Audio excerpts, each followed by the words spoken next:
tahun 2000, semester genap, semester ganjil 2021-2022. Nah, di semester ini saya bersama Bu Nurma lagi mendampingi kalian di mata kuliah pengembangan program pembelajaran matematika. Ya,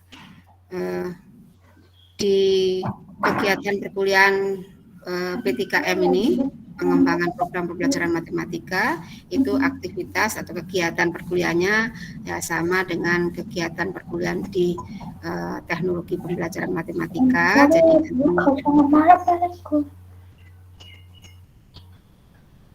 Jadi ada 5 tugas yang harus kalian diskusikan dengan kelompok begitu.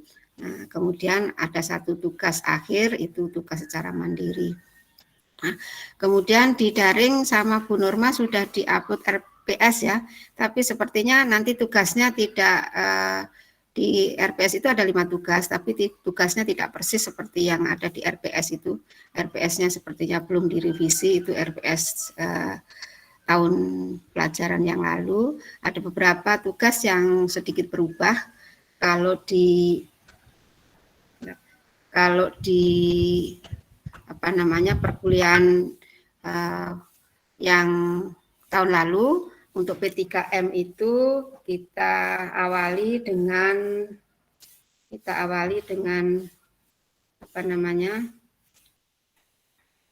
membuat program semester.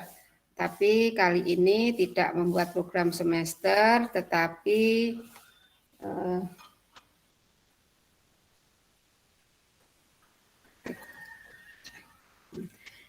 dimulai dari sebelum program semester, jadi program semester menjadi tugas kedua. Nah, tugas pertama adalah mengidentifikasi KI dan KD untuk kelas tertentu dan semester tertentu. Nah, ingat Ibu, karena pekan yang lalu kalian libur, begitu ya, sementara kelas yang lain sudah mulai perkuliahan dari pekan yang lalu. Nah, jadi pekan yang lalu mereka sudah memilih kelas dan semester yang diidentifikasi KI dan KD-nya, sementara kelas kalian itu karena libur, jadi belum sempat memilih kelas dan semester yang diidentifikasi KI dan KD-nya. Tapi sudah saya minta di grup WA itu untuk membuat kelompok. Kalian sudah membuat kelompok? Ibu sudah. Sudah Ibu. Sudah ya. Ya, jadi nanti silakan masing-masing kelompok nanti memilih untuk identifikasi KI dan KD itu memilih kelas berapa. Nah, jadi ada kelas 7, kelas 8, kelas 9, kelas 7, 8, 10, 11 itu terbagi menjadi 2 semester yang boleh dipilih, yaitu semester ganjil dan semester genap. Sementara untuk kelas 9 dan kelas 12 itu hanya mengidentifikasi KI dan KD yang ada di semester ganjil. Jadi semester genapnya tidak, gitu ya. Nah, jadi ada 10 macam. Sebentar saya matikan dulu ini.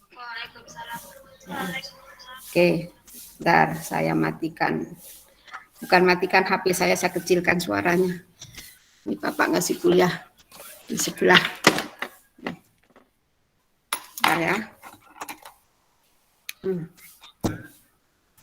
Oke, baik. Sampai di mana tadi ya? Oh ya, masih. Kalian sudah membentuk 10 kelompok ya? Berapa temannya di sini? Ada 33 atau berapa? 33 apa? Di sini yang gabung ini 35, saya 1, Bu Nurma 1 apa 2 ya? 1. Oh ya, berarti 33 ya. 33 karena kalau waktu TPM kemarin kan ada teman kalian kelas B yang bergabung di sini yaitu Fatur Rahman dan Erin kalau tidak salah ya. Nah, sekarang mereka kedua teman itu kembali ke kelasnya, ke kelas B. Jadi kalau 33 berarti ada 4 kelompok yang anggotanya ada 4 ya. Ada 4 kelompok yang anggotanya 4.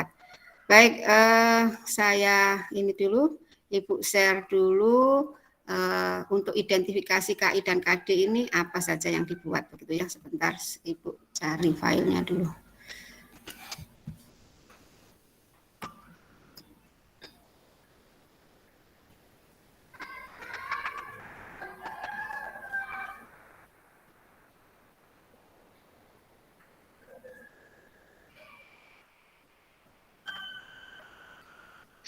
sambil Ibu mencari file untuk teman-teman yang belum mengisi presensi di SIA-nya, tolong segera nggih.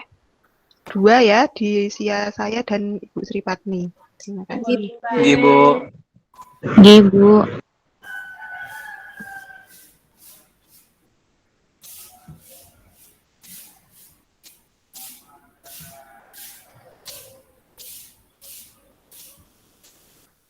Di mana?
Sebentar ya, Ibu lupa naruh filenya itu di mana coba. Sebentar, bahan ajar P3M.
Sudah terlihat?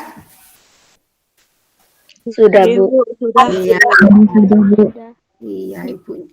Nyari-nyari enggak ketemu, disimpan di mana filenya, di apa namanya, di bahan ajar P3M kok juga enggak ketemu, enggak apa, akhirnya cari lagi ke buka dulu daring supaya Oke, baik, buka daring lagi download yang ada di daring. Sebentar, ini ya tadi tugas 1 kalian nanti mengidentifikasi kompetensi inti, ini kurang kata intinya ya, identifikasi kompetensi inti disingkat KI. Nah, sudah ada yang sudah saya perbaiki karena waktu presentasi di kelas pertama presentasi itu kok kurang, baru terbaca, ini kurang inti, sudah tak perbaiki lah. Yang diperbaiki itu di mana saya simpan, Ibu sudah lupa, kan banyaknya file. Oke, baik, kemudian kompetensi dasar KD. Nah, pada tugas 1 ini masing-masing kelompok mengidentifikasi KI dan KD sesuai kelas dan semester pilihannya. Selanjutnya, kalau sudah mengidentifikasi apa saja bunyi KI-nya. KI ini untuk tingkat pendidikan tertentu itu semuanya sama sebenarnya. Ya. Jadi seperti KI-nya SD, sekolah dasar, itu dari kelas 1 sampai kelas 6. Kalau SD itu kelas rendah, kelas tinggi. Kelas rendah itu kelas 1, 2, 3 itu KI-nya sama semua. Kemudian untuk kelas tinggi SD itu yang dimaksud kelas 4, kelas 5, kelas 6 itu KI-nya sama. Nah, KI itu ada 4. Ya, KI 1, KI 2, KI 3, KI 4. KI 1 berkaitan dengan kegiatan spiritual, KI 2 itu berkaitan dengan sikap ya, aspek afektif ya, sikap, kemudian tanggung jawab dan sebagainya. Nah, kemudian KI 3 itu berkaitan dengan aspek kognitif dan KI 4 itu berkaitan dengan aspek psikomotorik. Nah, biasanya keterampilan. Nah, kemudian kalau KD ya tentunya berbeda untuk masing-masing tingkatan kelas ya KD. Nah, ini sesuai dengan kelas yang kalian pilih nanti. Nah, pilihannya adalah kelas 7, kelas 8 semester ganjil genap atau kelas 9 semester ganjil, kemudian kelas 10, kelas 11 semester ganjil dan genap, kelas 12-nya cukup semester ganjil. Nah, kemudian matematika itu untuk materi SMA itu ada matematika wajib, ada matematika peminatan. Nah, yang kalian cermati di matematika wajibnya sajalah ya, matematika wajib. Nah, kemudian setelah kalian mendapatkan KD-nya, nah, ini KD ini berdasarkan K13 revisi terakhir ya. Revisi terakhir itu tahun 2017 atau 2018 ya. Nah, yang terakhir ya, agak lupa 2018 saya. Yang bersesuaian itu nanti untuk mencapai KD itu perlu diuraikan IPK-nya. IPK itu bukan indeks prestasi kumulatif, tapi indikator pencapaian kompetensi ya. Jadi untuk mencapai KD ini indikator-indikator pencapaiannya apa saja. Nah, ini yang harus Anda buat sendiri. Ya, jadi kalau KD-nya, KI dan KD ini ada di kurikulum. Ya, jadi KI untuk SMP kelas 7, 8, 9 sama, KI untuk SMA kelas 10, 11, 12 sama. Nah, ini ada di kurikulum, KD-nya juga ada di kurikulum, K13 revisi terakhir. Nah, kemudian kalau IPK-nya itu di buku-buku ada yang sudah dibuat, tapi kalau di situ enggak tahu maknanya, kalian harus menjabarkan yang konkret. Jadi kalau di situ enggak, ini maksudnya apa? Nanti karena waktu presentasi Anda pasti saya tanya, apa yang kamu maksud indikator mengidentifikasi bla bla bla, itu apa yang kamu maksud ya.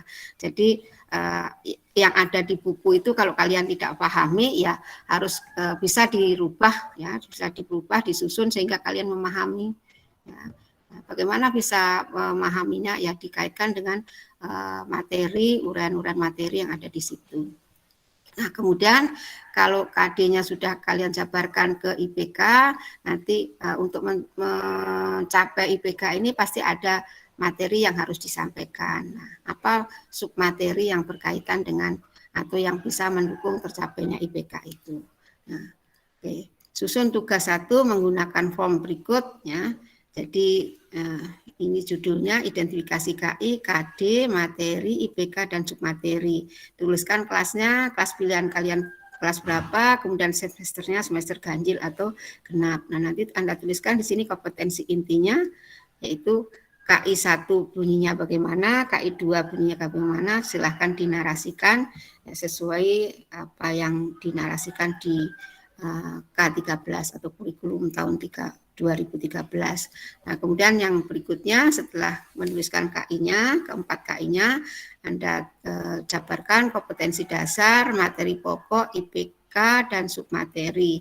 Misalnya, kalau milih kelas 7 semester ganjil, berarti KI-nya ya 3.1. Nah, 3.1 itu ini adalah aspek kognitifnya yang berkaitan dengan KI 3.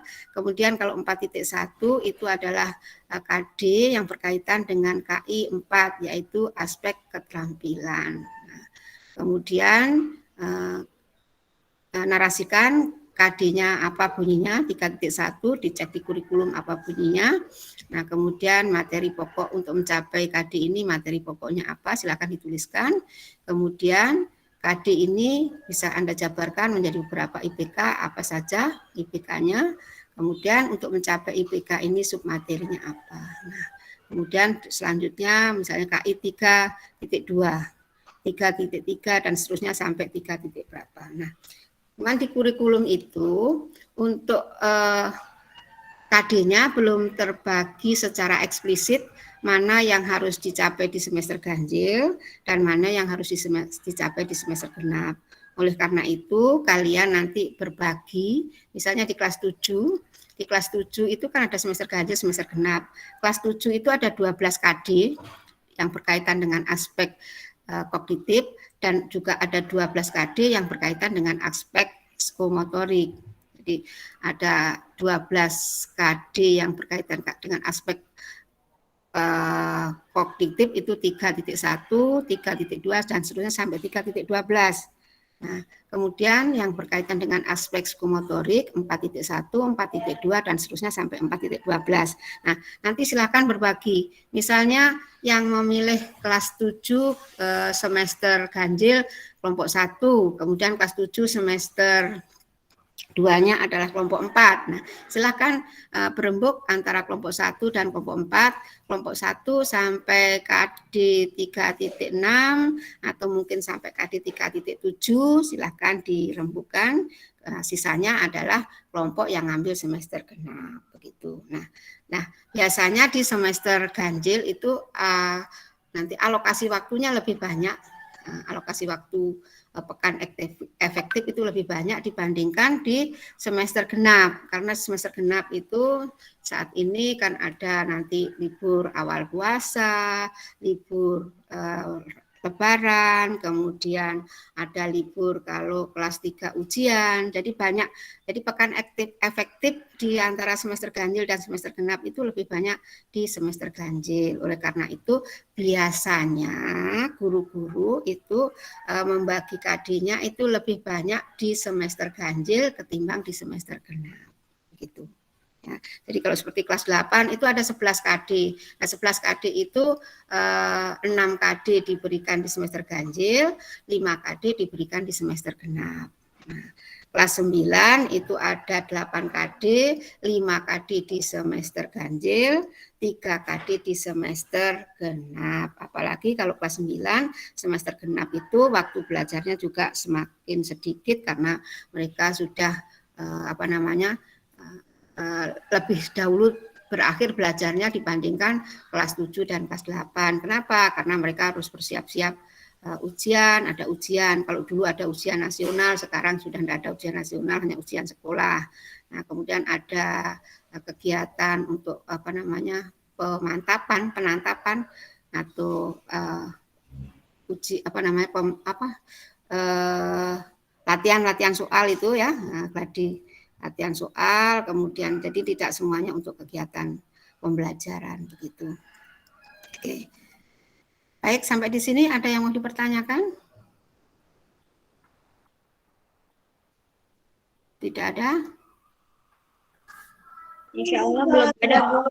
Nah, sudah punya bayangan tugasnya? Tinggi, Bu, insya Bu, Allah. izin bertanya, Bu. Ya, silakan. Siapa yang izin bertanya? Saya, Bu. Silakan. Bu, berarti format dari contoh tugas ini ada di daring, Bu? Iya, sudah dimasukkan di daring kan Bu Nurma? Oke, sudah ada Bu. Sudah, Panel iya. untuk mengumpulkan juga sudah ada. Cuman masih saya Iya. hidden memang minggu lalu. Oh ya, Oke. ini tadi saya buka di kelas C gitu untuk apa Oh, namanya? oke. Karena cari file susah sekali. Aduh, di mana saya cari file?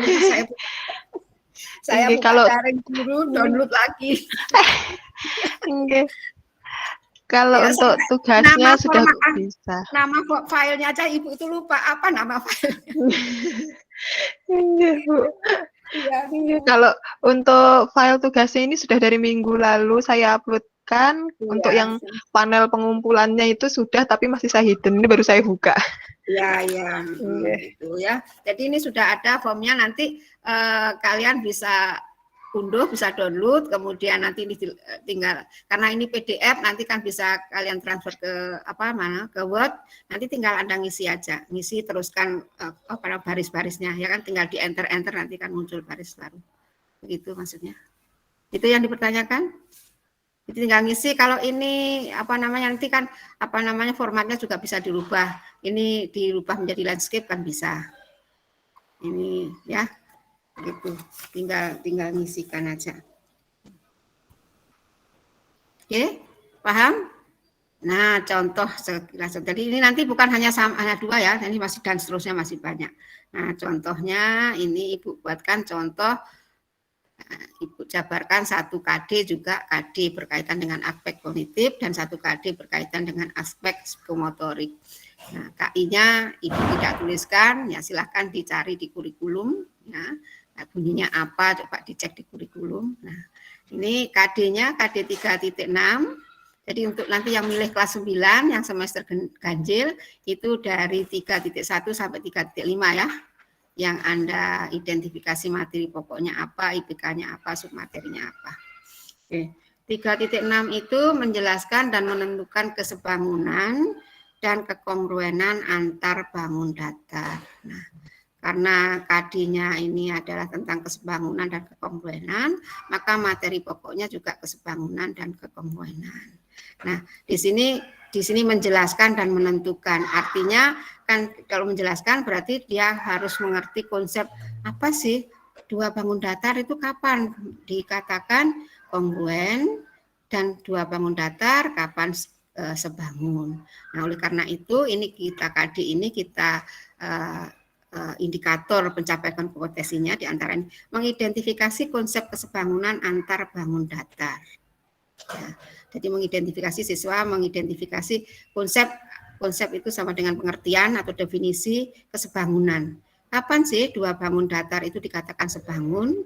Nah, dan apakah apa syarat-syaratnya gitu ya konsepnya. Nah, setelah itu untuk segitiga itu punya sifat-sifat yang khusus untuk membentuk suatu kesebangunan. Maka di sini mengidentifikasi sifat-sifat kesebangunan 2 segitiga.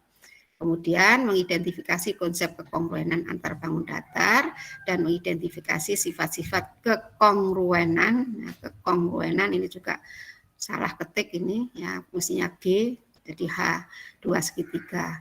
Nah, karena mengidentifikasi konsep kesebangunan, maka submaterinya ya pengertian kesebangunan.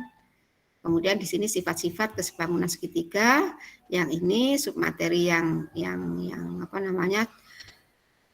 dapat mendukung tercapainya IPK ketiga adalah pengertian kekongruenan, dan yang submateri yang dapat mendukung tercapainya IPK keempat adalah sifat-sifat kekongruenan segitiga, ya bukan segitiga ya, segitiga. Baik, nah kemudian setelah siswa bisa mengidentifikasi, bisa memahami, bisa membedakan bangun-bangun mana yang sebangun, bangun-bangun mana yang tidak sebangun dan sebagainya.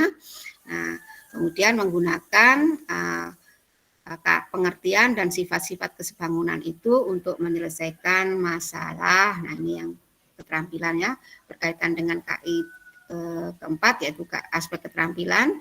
Di sini menyelesaikan masalah berkaitan dengan kesebangunan dan kekongruenan antar bangun datar. Nah, ini bisa masalah-masalah yang ada di matematika, bisa juga masalah-masalah yang ada di kehidupan sehari-hari, begitu ya. Nah, materinya apa? Ya materi yang bisa mendukung tercapainya ini ya kita berikan masalah-masalah yang berkaitan dengan kesebangunan dan kekongruenan bangun datar. Nah, kemudian IPK-nya yang pertama menyelesaikan masalah sehari-hari, masalah sehari-hari misalnya begitu ya, berkaitan dengan kesebangunan. Kemudian menyelesaikan masalah sehari-hari yang berkaitan dengan kekongruenan. Nah, yang berkaitan materinya di sini kalau kita menyelesaikan masalah yang berkaitan dengan kesebangunan ya materinya masalah sehari-hari yang berkaitan dengan kesebangunan, dan yang kekongruenan ya masalah sehari-hari yang berkaitan dengan kekongruenan. Nah, untuk semester genap kelas 9 itu ada 3 KD, yaitu KD 3.7 dan 4.7, dan KD 3.8 dan 4.8. 3.7 itu berkaitan dengan transformasi linier, kalau tidak salah. Kemudian yang berkaitan dengan KD 3.8 itu masalah bangun ruang sisi lengkung, gitu ya. Baik. Ada yang mau ditanyakan?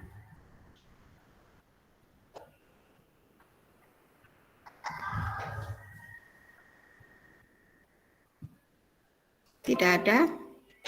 Ibu, insya Allah belum ada. Belum ada ya, oke, baik. Nah, ini menjadi 36, berarti pesertanya ada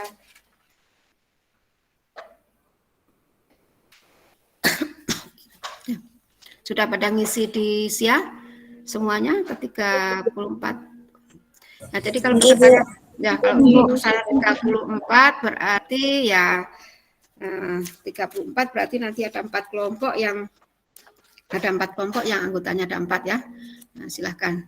Nah, kalau memang sudah membentuk kelompok, tolong salah satu membuatkan file kelompoknya atau gimana?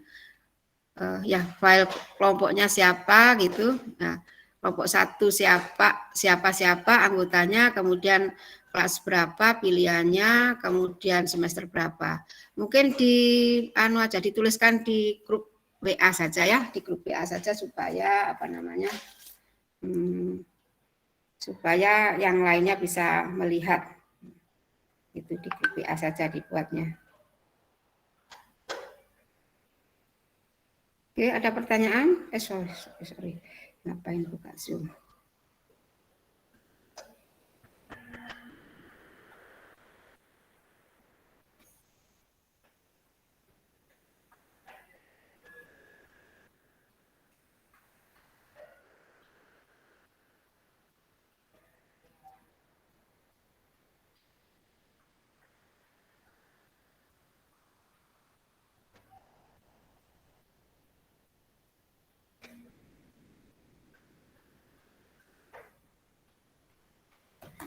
Sudah ada pertanyaan?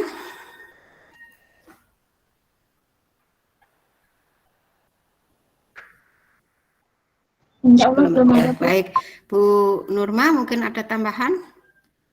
Silakan Bu Nurma. Sedikit aja nih Ya. Bu, untuk pengumpulannya di daring itu sampai hari Senin jam 12 siang ya, pukul 12.00, Senin tanggal 20 Agustus. Format filenya kita buat PDF aja nggih Bu? Ya, PDF. PDF. Ya, dengan nama file T1, kemudian kelompok, kelas gitu urutannya. Ya. Nggih.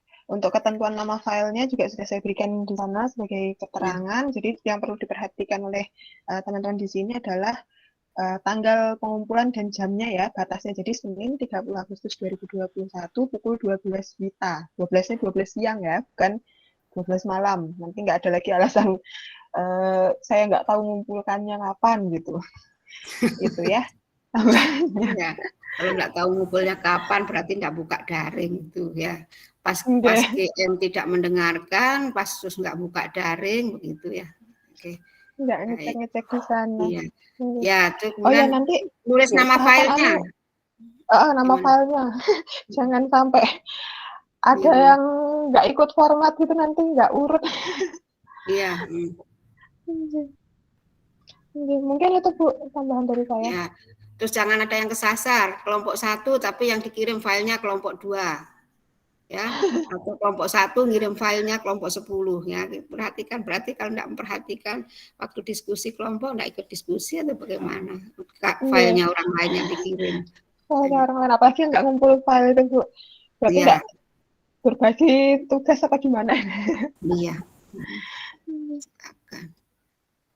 Bu, izin bertanya. Silakan, Aulia. Untuk kertasnya bebas, Bu, boleh landscape atau potret? Kalau bisa landscape lah, biar ini kalau kan itu kan panjang. Nah, kalau potret biasanya kan nanti ruangannya sedikit, ya. Mungkin lebih bagus landscape gitu, ya. Gitu. Kertasnya A4, biar nggak terlalu lebar nanti ya. Jadi ukuran kertasnya pakai A4. Di filenya di situ nanti waktu presentasi biar nggak terlalu lebar gitu. Dan kalau presentasi usahakan jangan pakai HP ya, usahakan yang ada punya laptop itu yang share screen-nya. Nah, jadi satu kelompok yang share screen 1 orang saja, nanti kalau yang presentasi mau bergiliran ya silakan bergiliran gitu. Nah, jadi yang ada laptopnya gitu. Ada lagi? Kalau sudah tidak ada, silakan lanjut pembagian kelompoknya di kalau kelompoknya kan sudah terbagi, yang belum kan mungkin milih materinya, silahkan milih materinya, tapi tuliskan kelompok 1 siapa, kelompok 2 siapa, biar di grup WA biar bisa saya Ibu juga bisa melihat siapa saja kelompok 1 kan, kelompok 2, kelompok 1 materinya kelas berapa yang dipilih. Nah, jadi pilihan kelas ini nanti sampai tugas terakhir, sampai tugas mandiri yang kalian pilih yaitu. Jadi kalau tugas 1 memilih mengidentifikasi kelas 7 semester genap, tugas 2-nya juga membuat promes kelas 7 semester genap. Kemudian membuat silabusnya. Nah, jadi nanti tugas 1 adalah tugas 1 adalah identifikasi KIKD, kemudian tugas kedua adalah menyusun promes. Tugas ketiga adalah menyusun silabus. Nah, kemudian tugas keempat adalah promes, silabus. Nah, kelewatan apa ya? Tugas kelima itu RPP. Sebentar, Ibu baca. Ya. Oh ya, tugas keempat adalah RPP, betul. Tugas pertama ini sudah, tugas kedua promes, tugas ketiga adalah silabus. Silabus itu apa? Nanti akan pokoknya di awal sebelum membuat tugas ada pertemuan, Ibu akan menjelaskan apa itu promes dan bagaimana menyusun promes, formatnya bagaimana, nanti akan Ibu jelaskan. Kemudian tugas ketiga silabus itu apa, gitu. Kemudian fungsinya untuk apa dan formatnya bagaimana. Kemudian tugas keempat adalah RPP. Nah, kemudian tugas kelima adalah membuat chapter dan lesson design, ya, skenario pembelajaran.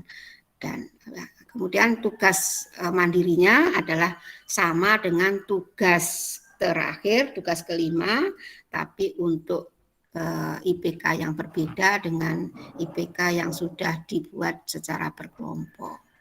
Nah, jadi nanti kalau misalnya membuat RPP itu untuk 1 KD berkaitan dengan KI 3 dan 1 KD yang berkaitan dengan KI 4. Nah, 1 KD itu kan bisa dijabarkan menjadi beberapa indikator dan nanti membuat chapter dan lesson desainnya cukup untuk 1 indikator, 1 atau 2 indikator gitu ya.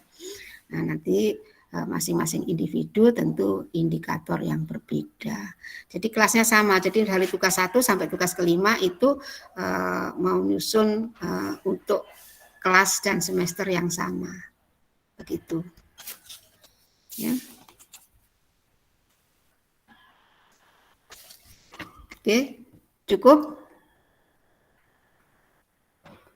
Kalau sudah cukup, berarti perkuliahan. Ada tambah lagi Bu Nurma? Kalau tidak ada, biar saya tutup perkuliahannya. Oke, cukup dari saya, Bu. Ya, cukup ya. Ya, jadi cukup dari saya dan dari Bu Nurma. Nah, silakan lanjut membuat kelompok dan memilih kelas kelas dan semesternya di grup WA. Nah, cukup sekian. Kalau ada yang kurang berkenan dari Ibu dan dari Bu Norma, mohon dimaafkan. Nah, tetap jaga kesehatan dan tetap rajin mengikuti perkuliahan, begitu ya. Baik, cukup sekian. Selamat siang. Assalamualaikum warahmatullahi wabarakatuh. Waalaikumsalam warahmatullahi wabarakatuh. Terima kasih, Bu. Terima kasih, Bu. Sama-sama. Ya, baik. Ibu undur diri ya.